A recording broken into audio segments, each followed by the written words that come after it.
All right, go ahead. Okay. So, like I was saying, I'm just going to talk like I talk to myself when I want to trade.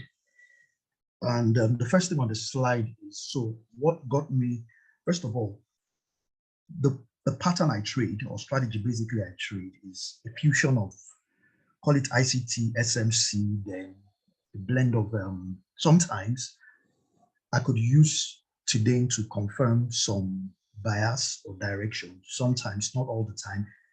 If what I have or the confidence I have seem to be good enough for me, I stick with it or just check on other things, which I would explain as time goes on.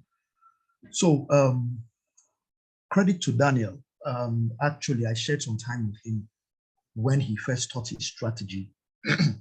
And like I said in some meetings ago, about 2 weeks ago, we actually had some Zoom meetings separately, and he was quite helpful. I tested a pair or two, and the results were quite interesting. But something I couldn't just get around was the 4 hours interval and all. So I just kept it in the cooler, and I kept looking at the charts. And every week I noticed there are expansions that happen every week. Every week I noticed the expansions, and it just kept me thinking, okay, I've tried a few challenges, I've failed. And one of the challenges I had for me was sometimes what I just really want is I just want to make the 8% in the case of MFF and a few other prop firms, and scale up my account and just stick to a 3 to 5%. So the first hurdle I had to climb or cross rather was, how do I get 8% at a go where possible, or at least 4% twice? And please, whatever I'm saying, you can also tweak it to whatever, however suits you. But I'm just talking to us like I talk to myself, the same thing that led me on the path I am on. And so I said, okay, after much looking at the charts, watching countless hours of YouTube, um, trying and trying again, even enrolling in some other classes and mentorships. Some were really useful, some were not useful.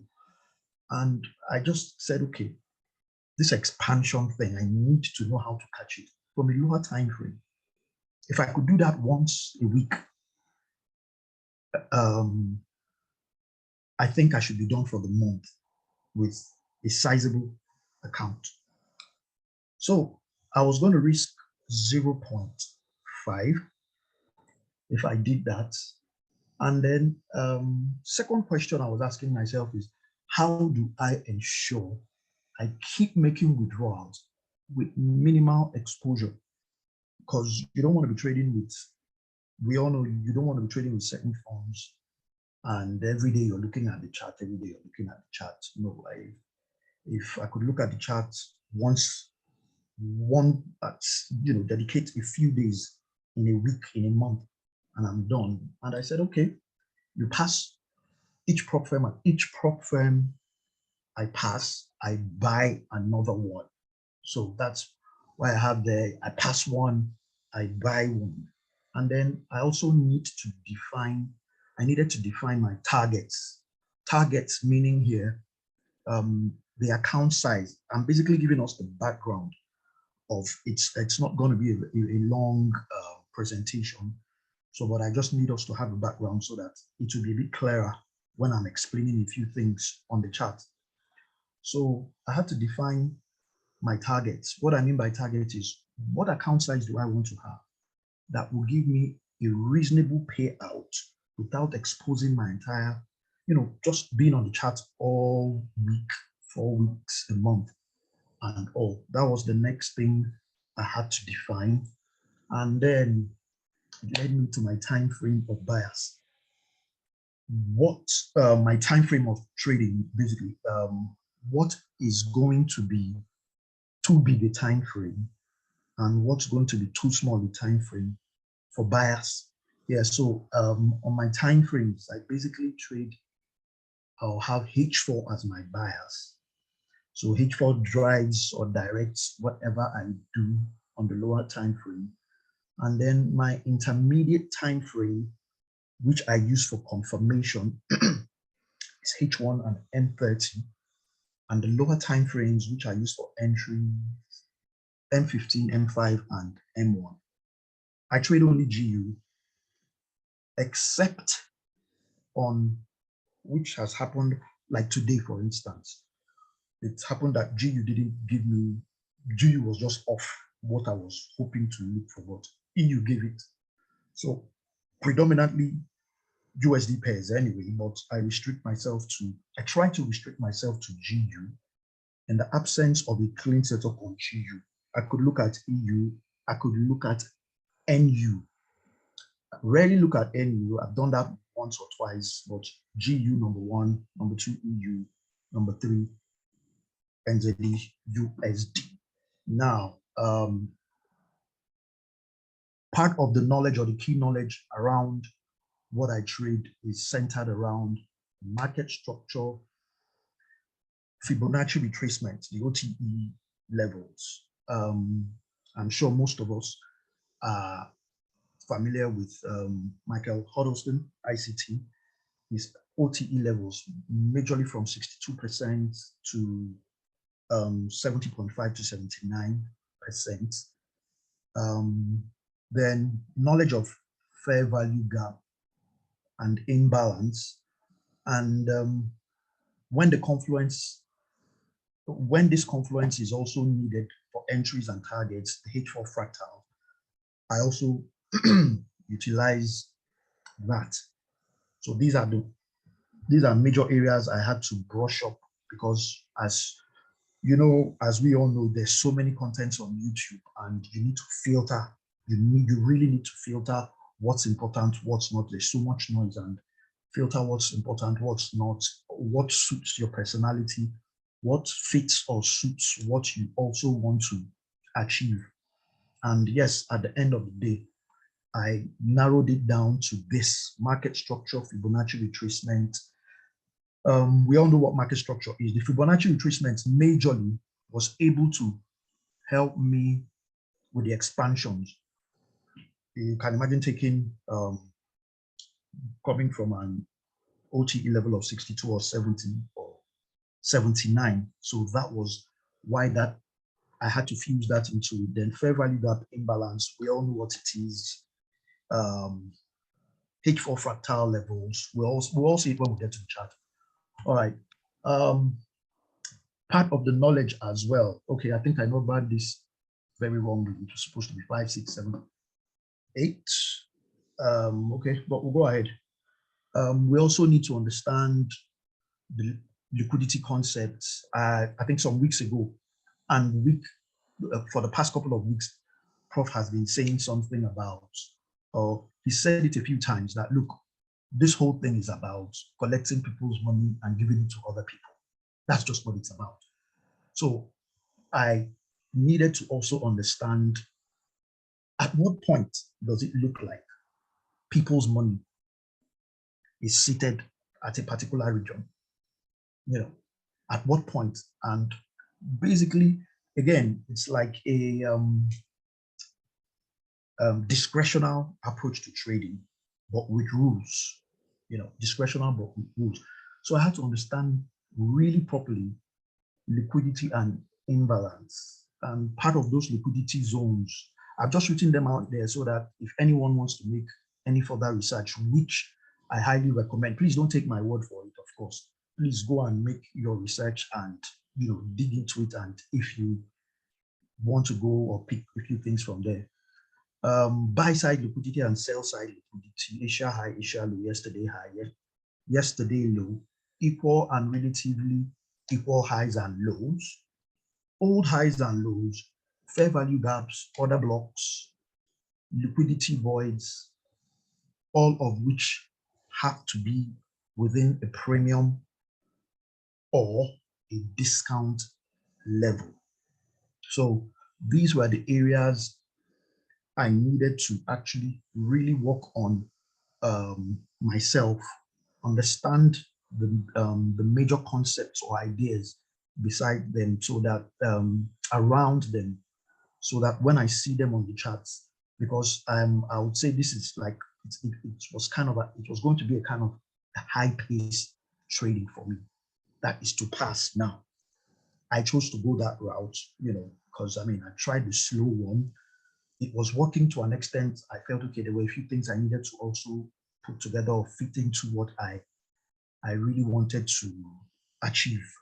Okay, so those are the knowledge or the areas I had to build my knowledge in and become somewhat, to an extent, proficient in those areas. Then it led me to finally come out with a 7-figure blueprint for myself and how to get there.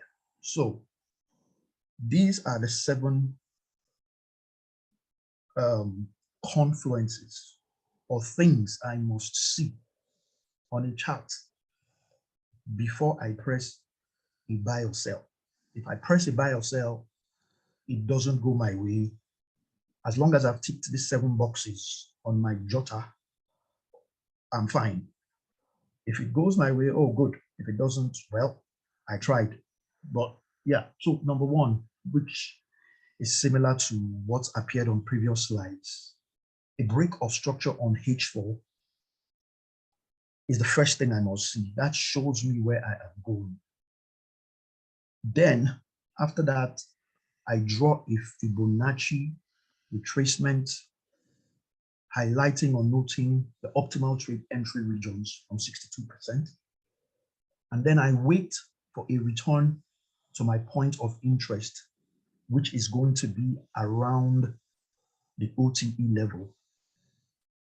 And in some instances, there are also fractals, H4 fractals, because H4 fractal levels also are liquidity points where people put their stop losses and all of that, and pending orders and all. The number 4 thing I look out for is an order block. For the purpose of this presentation, what I look at in an order block is an order block with a fair value gap, which is what I consider a valid order block.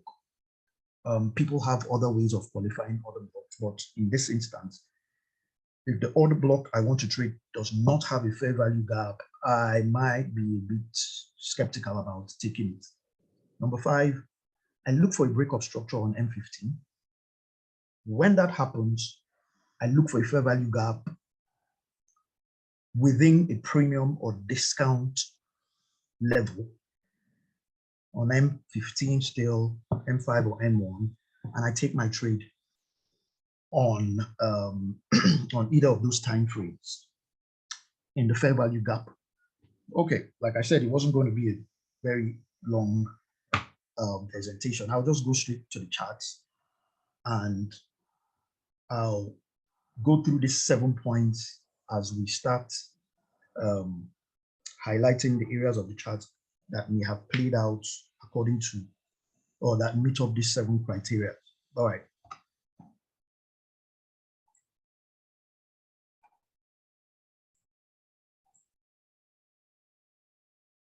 Is my screen still visible, Prof? Yeah, we can see it. Okay, okay. All right, so let me start with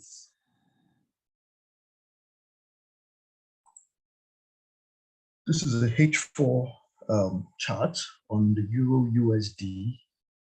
Let me back up a bit so that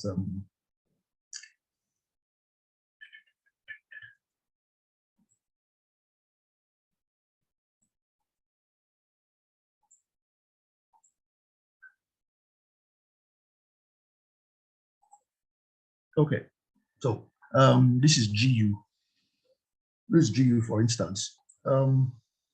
As you can see, I'm sure you can see my fractals all on the on the chart, all over the Excuse me, chart. Mr. That's George. the screen. I'm not sure I'm not sure we are seeing what you intend us to see. Yes, Oh, okay, we're only okay. seeing your PowerPoint. You're still seeing my PowerPoint. Okay, sorry. Yeah.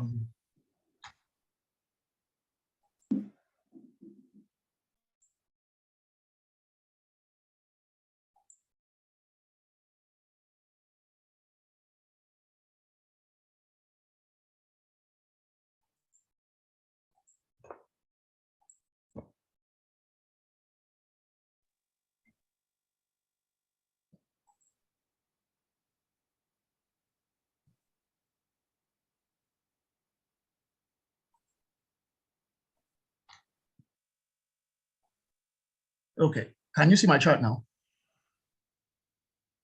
Yeah. Okay, okay. All right.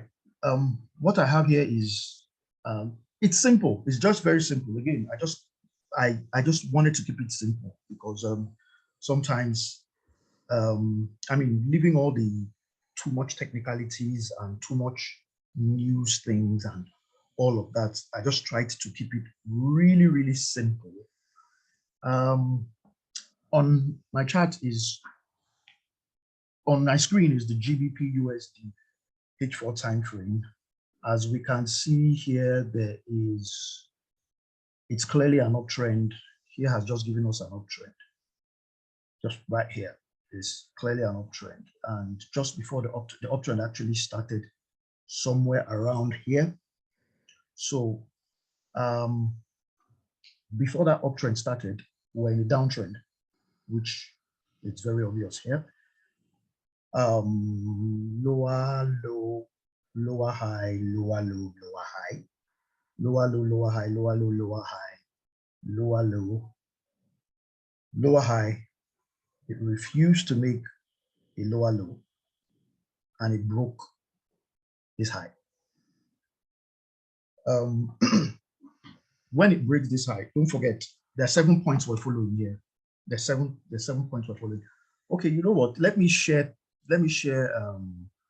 Maybe I'll use the replay mode if it allows us on trading view, so that it will be a little bit more pictorial.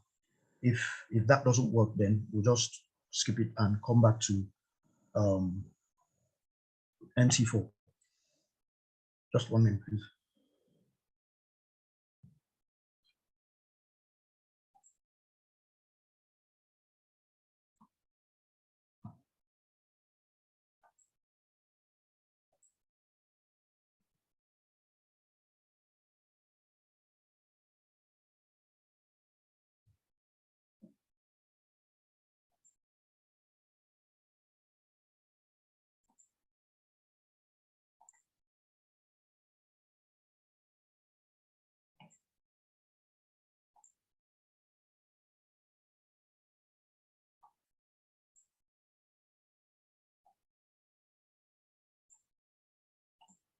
Okay.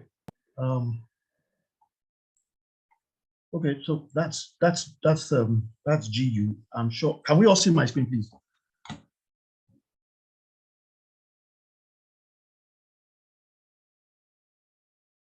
Yes, we're seeing your PowerPoint. Still? Okay. Okay.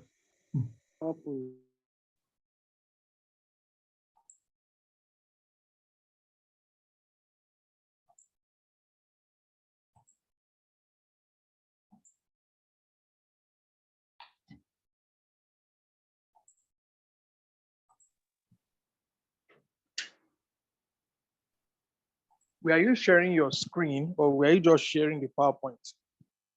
No, I was sharing my screen.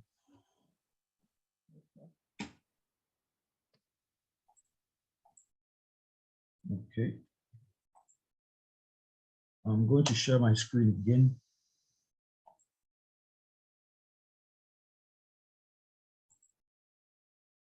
Okay. Can you see the GU? Can you see GU on TradingView now? Yeah. Okay. Okay. All right. So this is the same chart we're looking at on MetaTrader 4. So this is going to be really quick.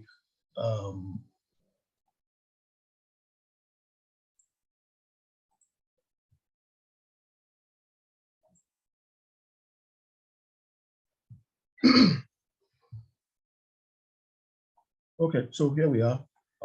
It's a downtrend, clearly a downtrend on GU sometime that month. And let's check till the point where it gave us a break of structure.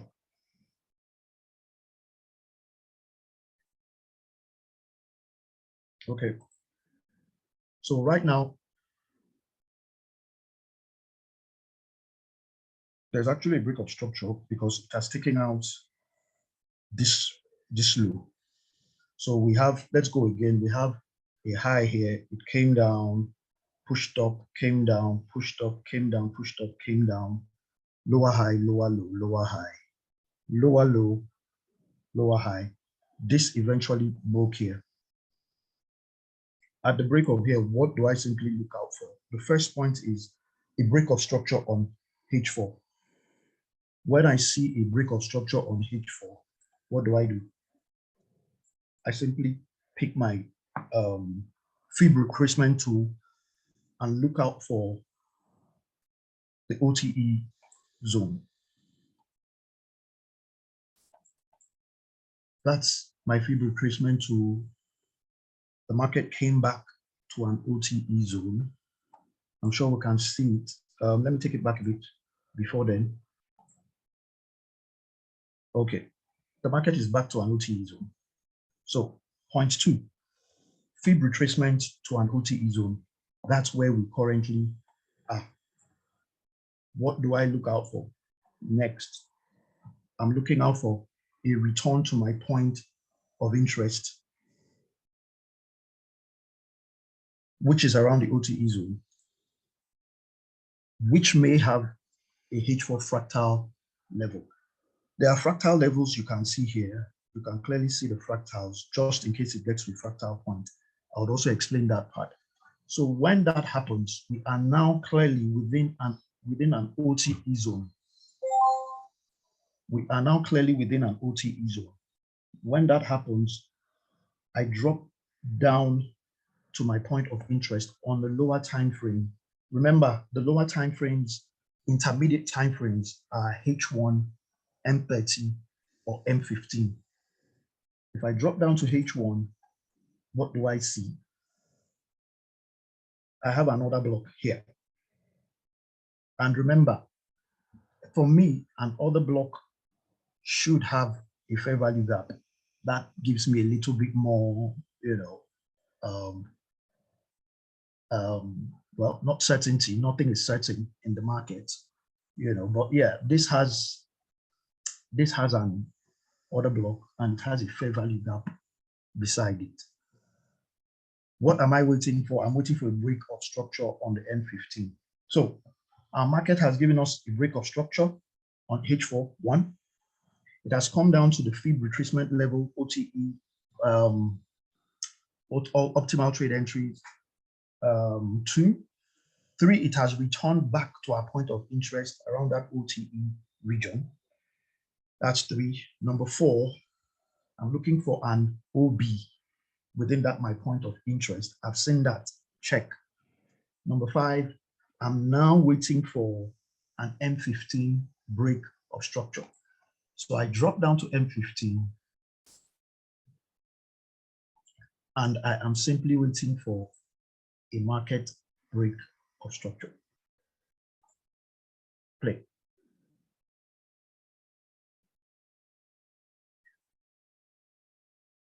First of all, we should have been able to determine what our higher high and our higher low is in this instance. Here, we actually have higher high, higher low, up, down, lower high, lower low, lower high, lower low, lower high, lower low here. And so our break of structure actually happened just right here. If I take it back a bit,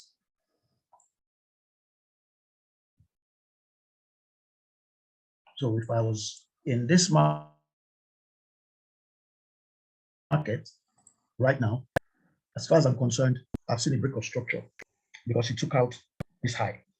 Market pulled back, pulled up, it took out this high. So for me, this qualifies as a break of structure. The next thing I'm looking for is a fair value gap at a premium or discount zone.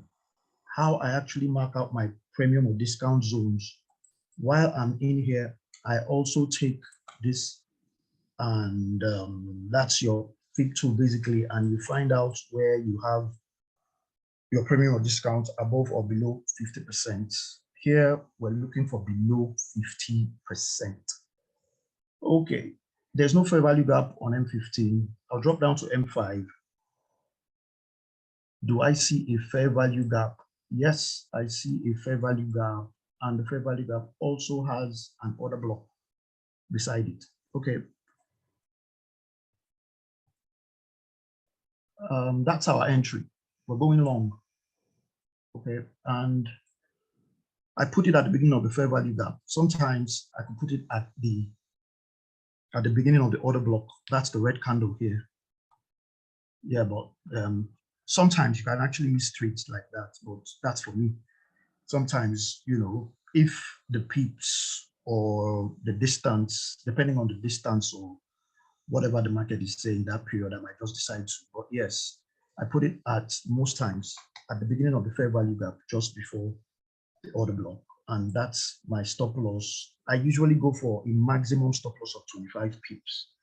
On rare occasions, I could do 30, which is a bit much, but yeah, for me, but yeah, most times maximum 25, sometimes 50, sometimes 10, sometimes even less, if everything seems to go very well or seems very okay. Okay, so that's it. My target is, I'm on M5 now. My target, I'm targeting that recent high, which is a 1:3. I could check on my M15 what next high there might be. Don't forget, I'm doing this having something in mind. I want to take few trades and make my 8% and pass my first phase of the challenge and just get out. You know, so if this trade picks me up here successfully and hits this region and 1:3, I'm fine. If it gives me 1:6, I'm also fine. It's all up to you. You determine where you want the trade to get to and whatever. All right, so here we go.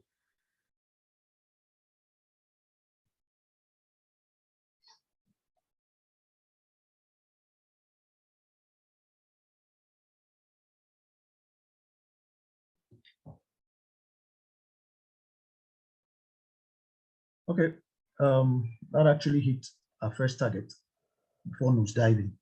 Okay, so like I said, my first target was the M15 target. So if I wanted 1:3, and I know I'm 5% more to go, because every time I approach the market, this is how I approach it, depending on what my cycle is. What do I mean by my cycle? Am I trying to pass a prop firm? If I'm trying to pass a prop firm, I might be a little bit more given to risk more. But if I pass the prop firm, I mean, 3%, I'm fine, even 2%. Sometimes even 1%, and I just don't understand what the market is doing. I just close my trade and look out for another opportunity somewhere else, or maybe on EU or something. Okay, so this clearly hit 1:3. It didn't get to our top target, but let's keep going. Let's see if it will hit our SL.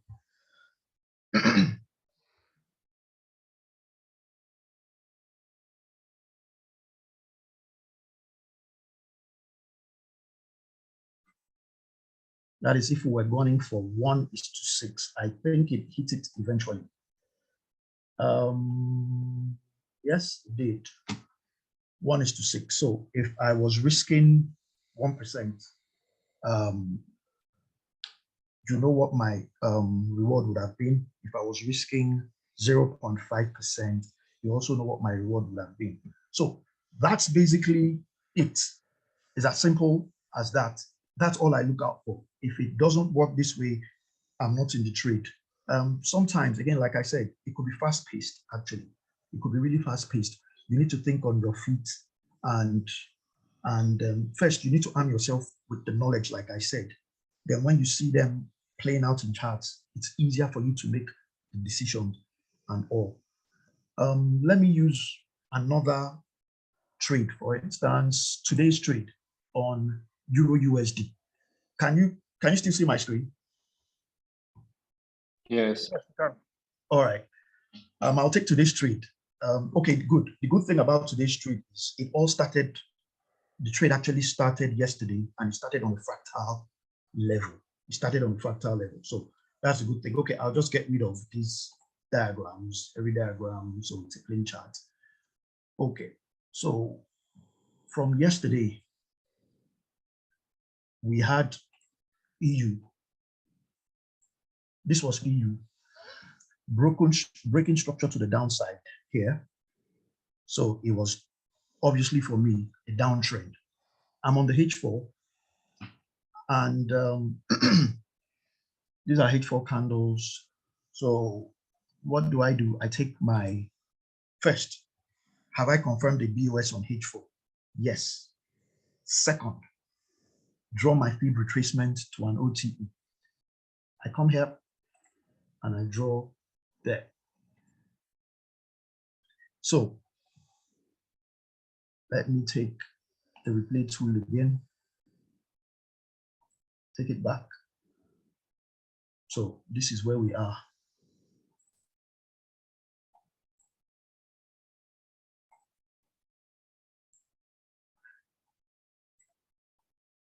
Okay, so this is where we are, and clearly the market is at an OTE region, 62% and all. Then what do? I drop down to my intermediate time frame to see what order blocks could possibly be at my point of interest. What do I see? I see a H1 order block here. This is it. And market has gotten to that point. What do I look out for next? I'm looking for an M15 breakup structure. I drop down to M15 and I'm waiting for a BOS. Now, just for clarity, for me, what I use my BOS for is it just helps me filter out a lot of false signals. If there's no 15-minute BOS, it's not a matter of being reluctant. I'm not going to take the trade. So this is a whole, how many green candles here? Push up, down, and my break of structure, I let it be a thorough break of structure. It has to make a high. If it's supposed to be a downtrend or a bearish move, it must be coming from a lower high, lower low, breaking. The lower high has to break the lower low, and then I'm clear and sure there is a break of structure. So we're on the 15 minutes. So we're looking for a break of structure. From what I'm seeing here, my interpretation is I have a high, I have a low. I need another high to break a low, because if this low that I am seeing right now is broken, I'm not still getting into the trade. Again, all of what I'm saying was based on my back test. Someone else could back test and see a slightly different thing that seems to work pretty well. But from what I back tested, this is what worked for me, and I decided to stick with it. So very quickly, I'll just run through this and call it a wrap. So I'm waiting for a break in market structure. Let me pacing it up.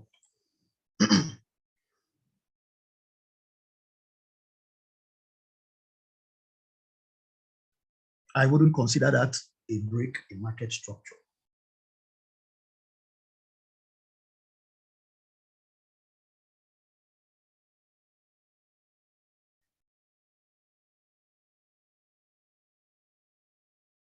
Okay, so it has taken out the previous high. Clearly, it has taken out the previous high. And we can now say that is a high. Okay, we'll go on. That's a high, and this is a low. Market pushed up. Now, before it actually got to the low, what happened? Because this is where the whole yesterday's trade started formulating, started building up from. So watch this, please. On H4, this actually took out a fractal. if I go to H4, you're going to see a fractal level. For those of us that might want to trade with fractal, this is a H4 fractal here. Clearly, it took it out. It took it out, and we saw that rejection. We drop back to M15. So on M15, what do I see? The build-up is this: higher high, higher low, higher high, higher low, higher high, higher low, higher high, higher low. So this is my recent higher low that has to be broken. Okay, let's mark it. Marked. We're waiting for that low to be broken. By break, I mean a candle has to close below. Okay, now this candle closed below it clearly. I'm sure we can see it. This gave us a break of this point. When that happens, we've gotten our BOS on M15. We're looking for a fair value gap. Don't forget, a fair value gap has to fall within the premium zone. I draw, and this fair value gap has to come after the before the 50%. Okay, I'm still playing. Sorry. Okay, so we have a fair value gap here on M15, but the fair value gap is below. So what do? I drop down to M5. What do I see on M5? I think I can see a fair value gap here, but the fair value gap is still below 50%. I can see another fair value gap here. I drop down to M1. So you see it's quite hands-on. You have to be there. Okay, I can see a fair value gap beyond. Actually, this is the fair value gap, and it has an OB right beside it. Okay, I got really, this is a lot more consoling or comforting, and I can put my short to slightly before, put my SL up there. Let me take out this. Remove. Okay, I'm rounding up. Don't forget, our direction is down. We're bearish. We want to take a bearish trade. Target. What do I see on M15 or on H1?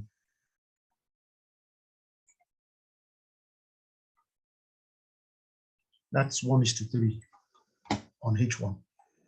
1:3. So I'm not trying to pack. In fact, after today, after today's movement, I actually wished I just started a new program today. It would have been nice. But anyway, who knows when the moves happen. Okay, so here is my here's my target basically. I'm actually targeting here on H1.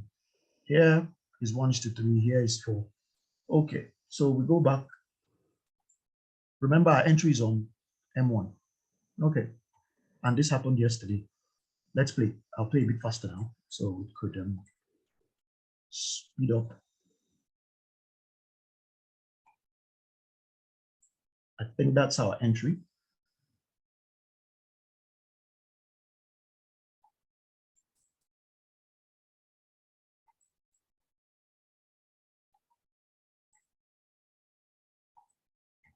Let me speed it up a bit.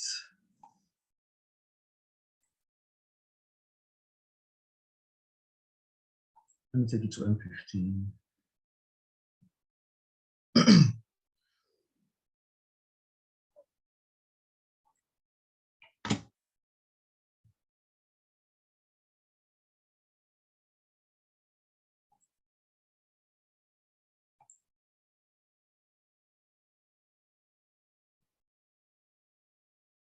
Okay, so this was as at this morning. This was as at this morning. So what happened this morning was I need to show us this because it was a very interesting trade on EU. for me today. It was really, really interesting. So what happened this morning was I got into this trade here. It came by this morning, Asia session. This is what happened. Let me go to, most of us, we use MT4. I'm sure we've gotten the rules and everything. So let me just go to MT4 and finish off. I've done almost 45 minutes.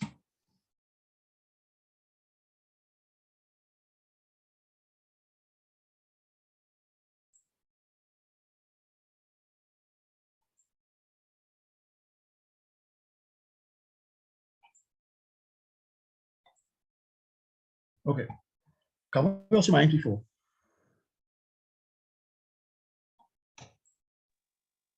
Still loading.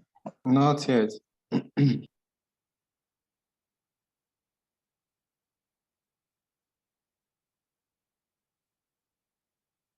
you see it now?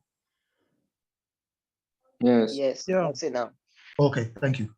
Okay, so let me just do this on MT4 so that you see, because sometimes I just use TradingView to just help me with candle formation and all that, because sometimes brokers on MT4, their candles can vary. So that's basically what I use for TradingView for. But I place my trades on MT4. So this is what happened on MT4 or on EU. I got into that trade just right here. Just right here. And it came by this morning. I was on TP1. Maybe I should even, you know what? Let me just do this so that it will be very clear. Okay, this was our entry. I already had a markup on a different chart, but let me actually use a fresh.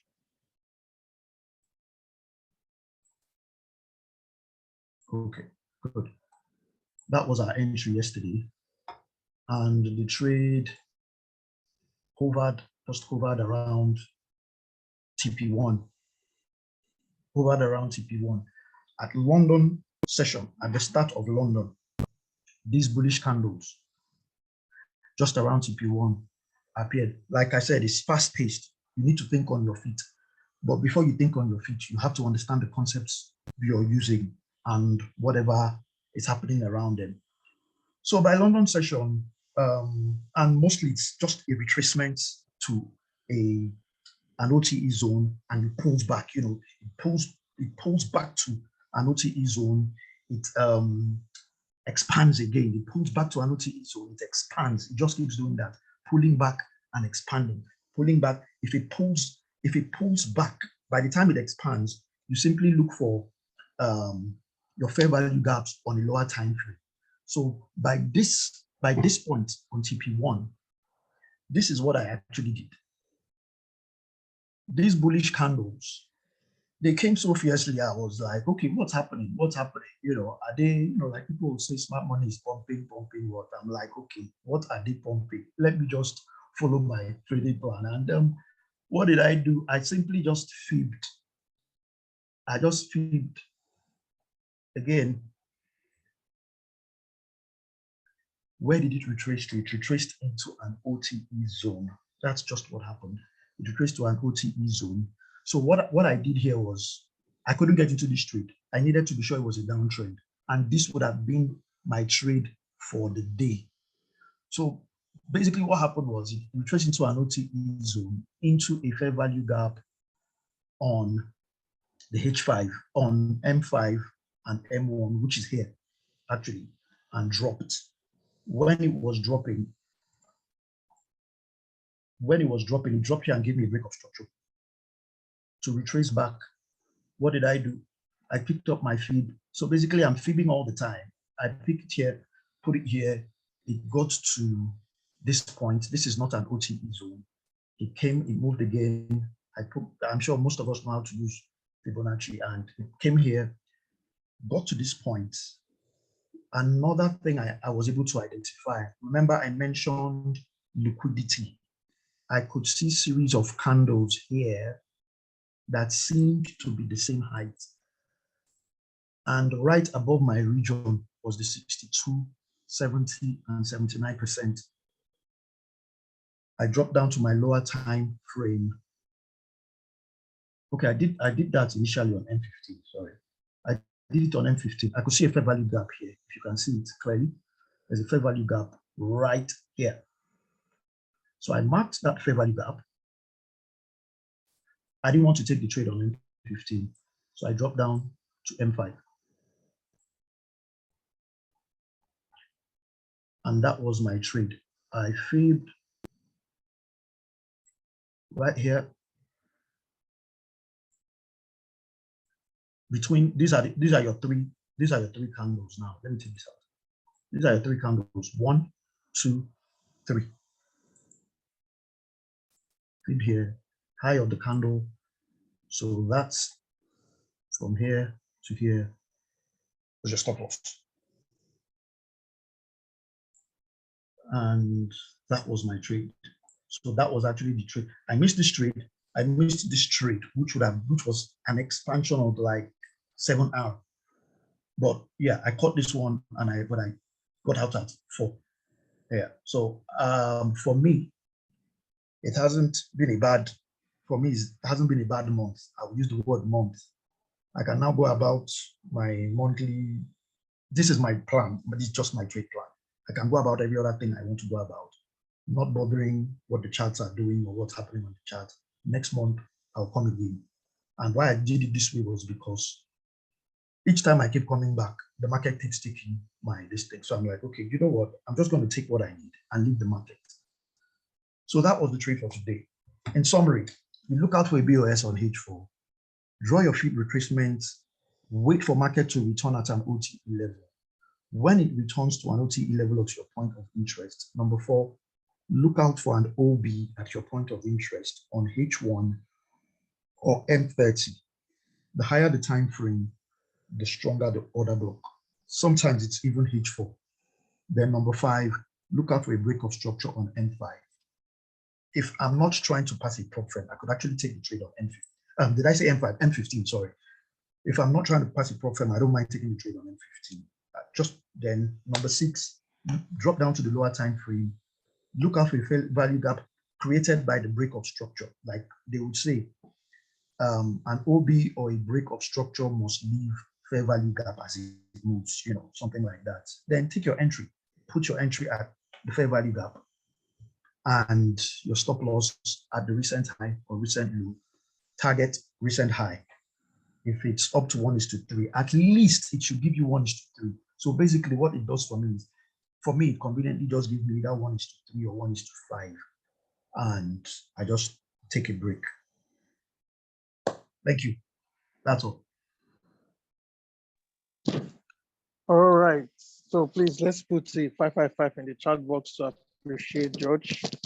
Before we begin to ask the plenty questions I know that we have, let's just put a 555 in the chat box to appreciate George. All right. So basically what he has discussed with us, those are familiar with ICT concepts, a lot of them make sense. And for those who also follow, Bishop has mentioned him a lot during our discussions. This is still on record. All right, let me just pause recording a little bit, then we'll start later. Just remind me, please.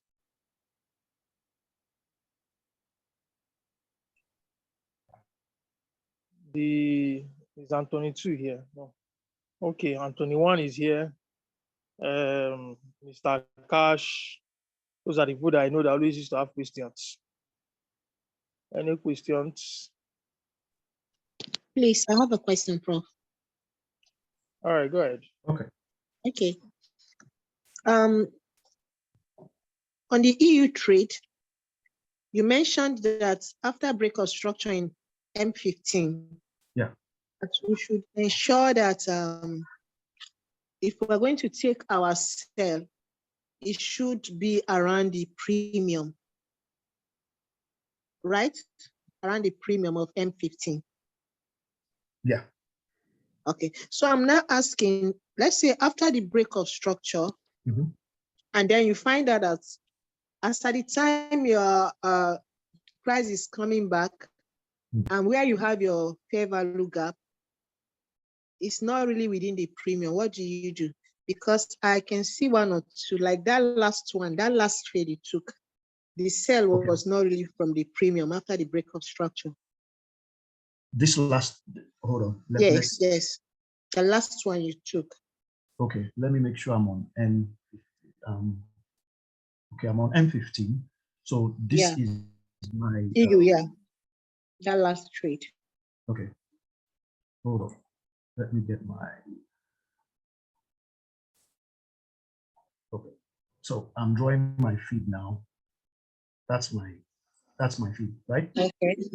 Yes. Okay, so you know, by the time I was drawing this feed, this had not happened. Yes, yes. Okay.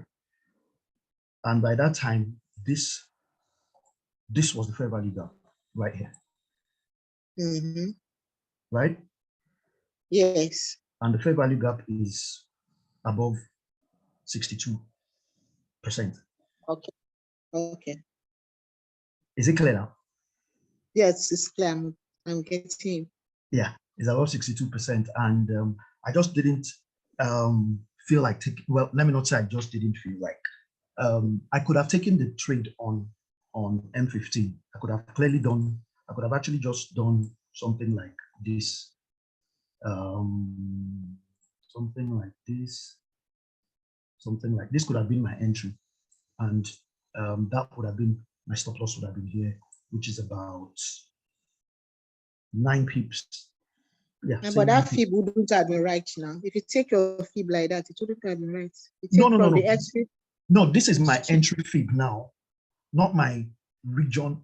Don't forget. This is, watch this. This is my fib to tell me the region my fair value gap should fall into. Do you agree? Okay. Yeah. That's swing high to swing low, right?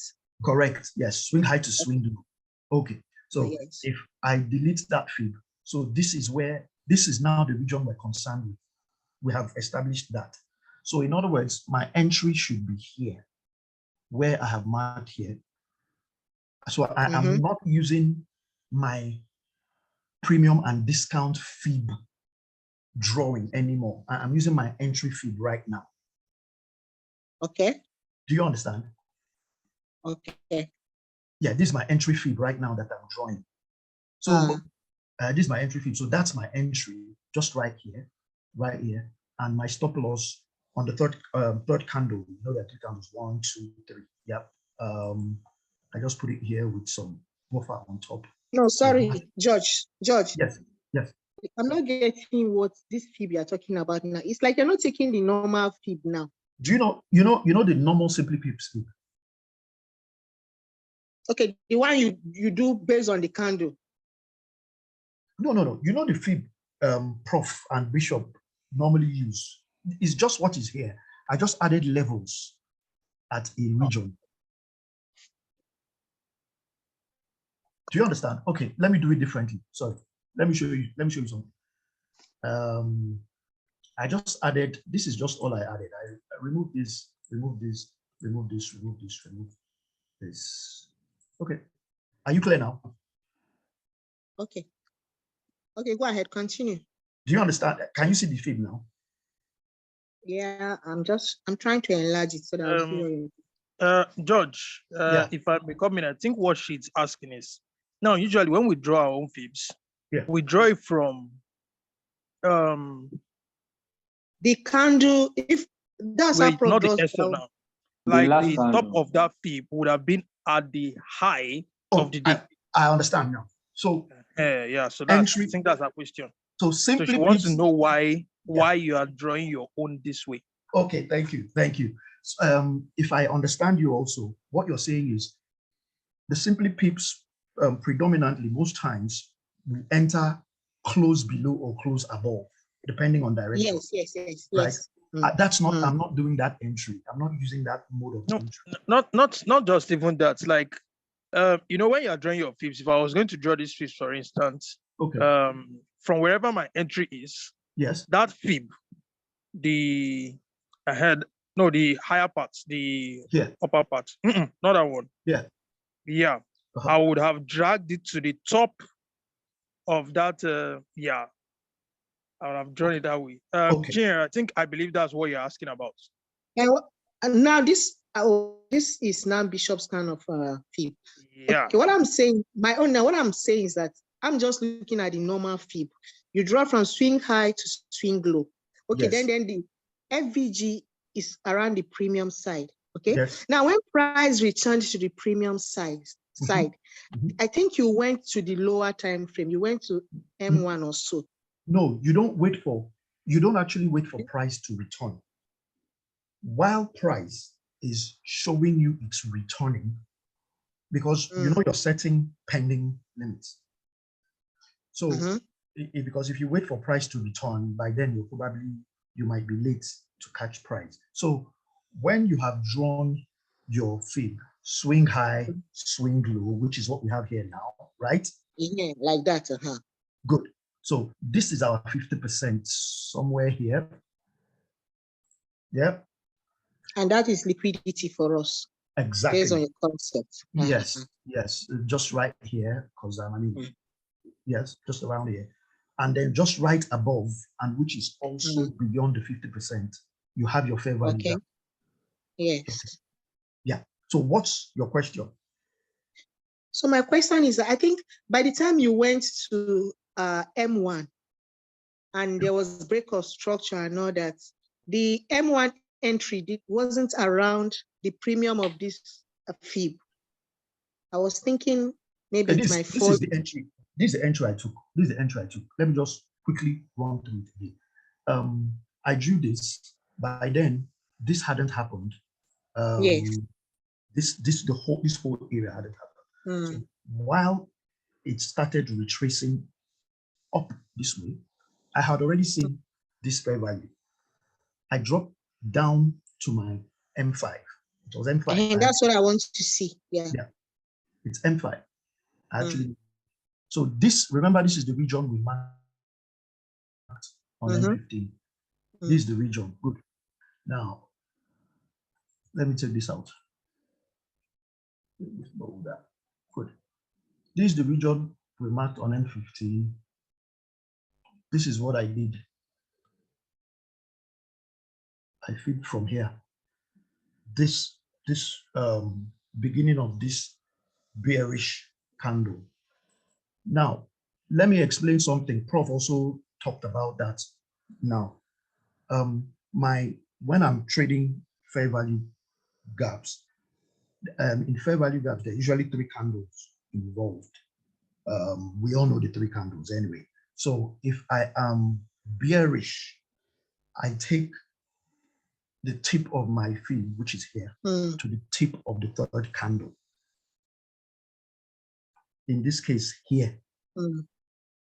Yeah, but I wasn't comfortable with putting this thing here. I just needed a little bit more. I mean, look at the stop loss. It's really tight. I didn't just want to do. This is my stop. This is under 4. As much as the trade pulls through. I mean, we're saying it pulled through now because it pulled through. It might also have hit one stop loss, or it might have even just come and wicked. And yeah, so I just give, I mean, if something is between, for me, if something is giving you, because of this trading style, if something is giving me 3 to 5 pips, I think it's very good. I can actually expand it to even 7 or 8 if I want, as long as I'm getting at least a 3R from it or something. So I basically did this, which still gave me about 6 pips approximately. Yeah, 6 pips stop loss from my entry. So this was my entry. That's trying to answer your question. I took this candle as my entry.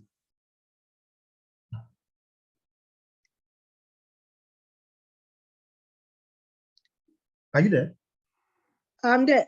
I didn't get something, but why don't you, when price came back? Yes. That means you just took your entry from when price touched the base.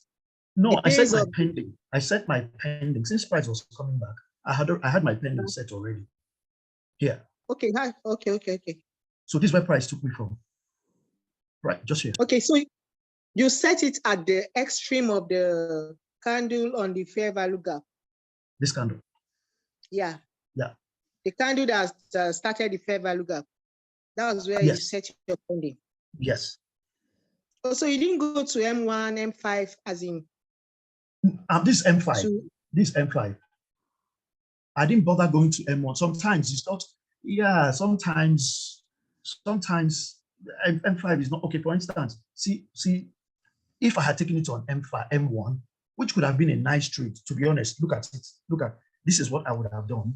It wouldn't have been too bad. I would have put my entry here, right? You can see a fair value gap here. It's clear, really clear here.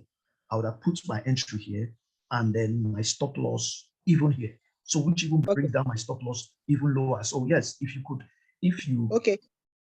Okay, George, if I understand what you are saying now, it's like you don't do execution at current market price. No, I don't. I wait for price to come, activate me. So you just put pending limits based on if the criteria you've seen already. Exactly. Yes, exactly. Okay. Yeah. Okay, now I get it. So okay, I get it. Okay. Thank you. Okay. Yeah. And then again, why is it that there was this candle and that broke structure, but you didn't take it? You waited for it to go and come back and then take out that high. Yeah. Before you were comfortable to take it. Is it here? Or here? No, the euro. That's the last about the EU trade from Friday. The EU trade. Yes, the EU trade that came and took the high with a wick and then dropped. This one. Okay. On M15. Sorry, this one. On M15. Which day are you talking about? Today or yesterday? It should be yesterday. Yesterday trade. Okay, yesterday, Monday. Yeah, this one. This region. What did you say? Was it this region? There was that one that came and that took out the high. A fractal, right? Creating the high of the that fractal, yes. This is it. That one. Yes. So what's you know question? What I'm saying? Yeah. What I'm saying is that if you go towards your left, I actually saw a break of market structure there, but you didn't take it. Okay. It's like you didn't bother taking it. You waited for price to go up and take out that fractal before you started considering that side to trade from. Remember I said, if you can see this bullish momentum. Yes. I don't see any red candle. For me. Oh, okay. You didn't see structure. You just saw liquidity. Exactly. And yes, and exactly. It just comes, creates a low. The break of structure you're referring to, is it this one or this one? No, that first one, that particular first one.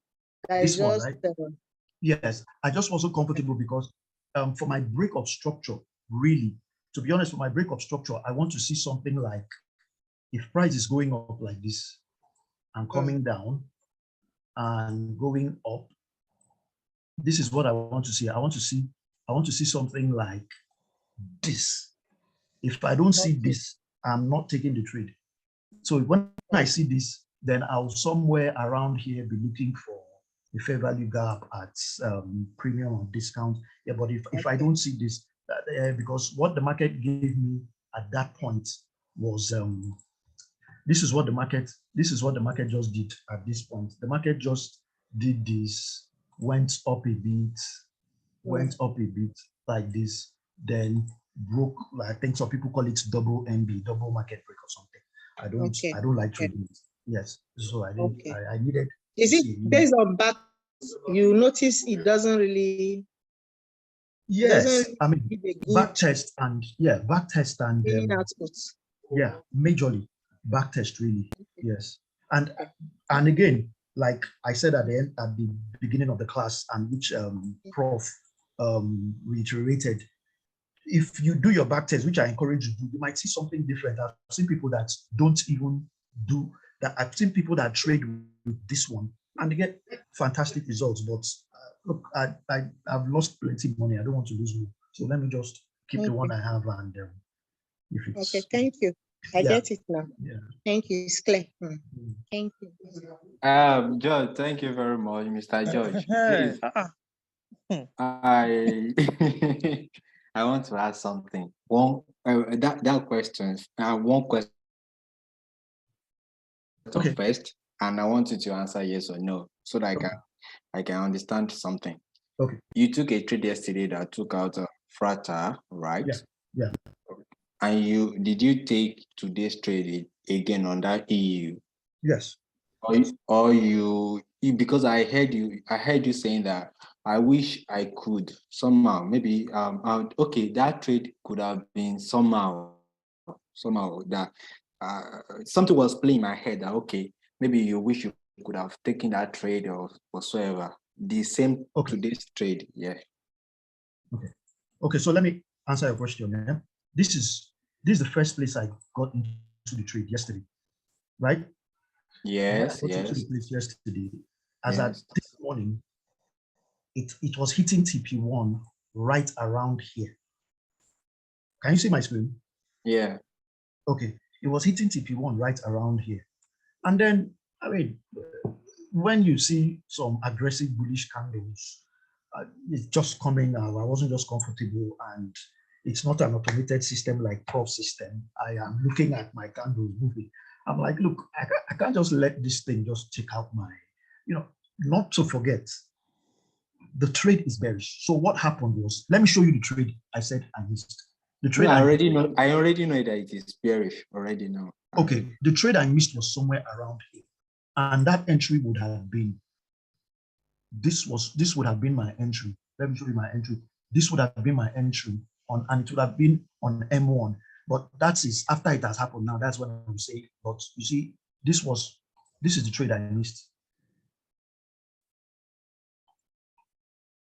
This is the trade I missed here, right here, which would have clearly just been, it would have just, depending on where you're risking, it would have passed to a profit by now.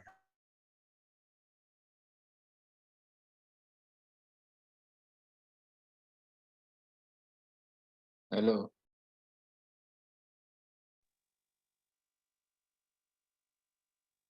Hello. No, Mr. Judge. It's network.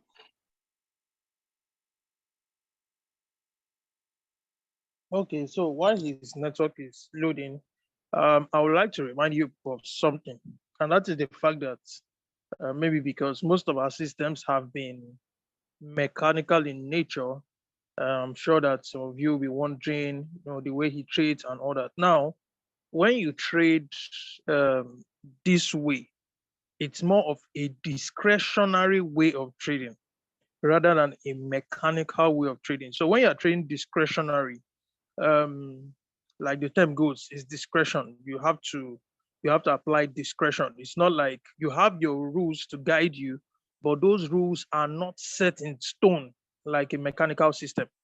So those rules are things that you evaluate market conditions as they are and make decisions on your feet. You make decisions as they come.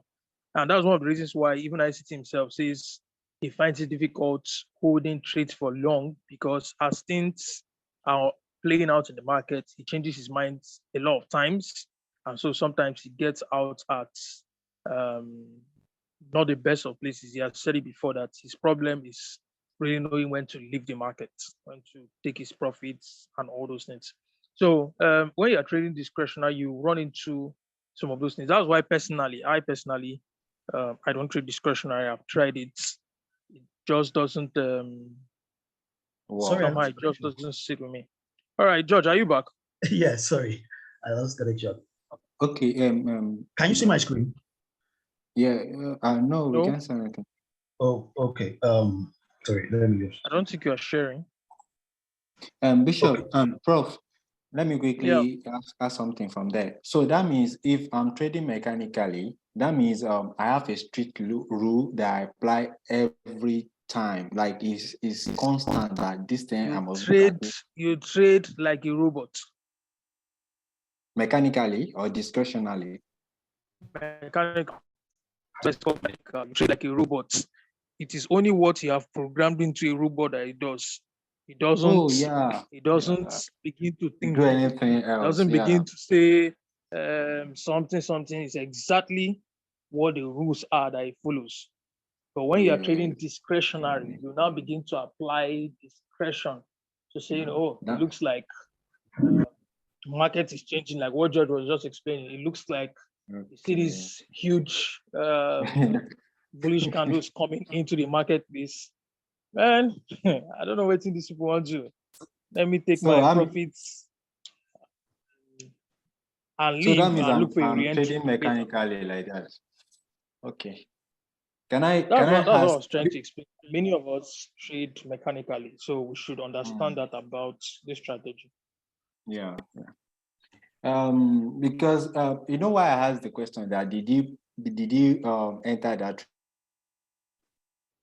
No. Because I thought he said I could have entered this trade, and I was in my head. What was playing in my head was that it's because you have been seeing this thing often and often in the market, and after it played out, you wouldn't have known. After it played out, you now saw it. I could have done this. So that was what was playing in my head. That maybe probably he didn't take it, but he wish he could have taken it. That he saw something that he used to see but couldn't take it. So that's what I want clarity on. So thank you. Okay. I think after this question, we'll have to wrap up. We'll still have Thursday to take more examples. I'll have George walk us through. I'm sure by the time we watch the video, we'll still have more questions. George will walk us through those questions on Thursday. And so, George, if you can quickly just summarize, and then I think we can call it a night. Okay, all right.